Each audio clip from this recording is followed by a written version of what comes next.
Во врска со вчерашниот настан, дозволете ми да ве известам дека денеска е поднесена кривична пријава против ДС, кој е член на мојот кабинет. Станува збор за сомнение за сторено кривично дело, злоупотреба на службена положба и овластување. Очекувам многу скоро во законска утврдена постапка сомнежот да биде потврден или отфрлен. Одавање на службена тајна, загрозување и наштетување на кривична истрага се казниви дела.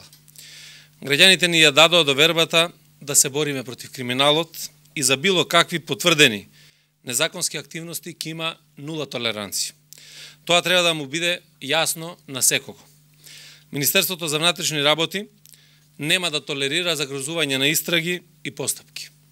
Ова е пораката за секој кој има намера да соработува или да учествува во криминал, без оглед на позицијата која има во општеството и институциите.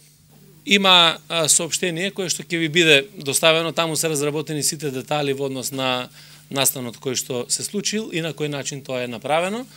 Ја очекувам дека низ истрагата ќе се покажат, односно ќе се утврдат сите факти кои што се релевантни за оваа постапка. Тоа е криминалист и државен советник во кабинетот за криминалистички работи.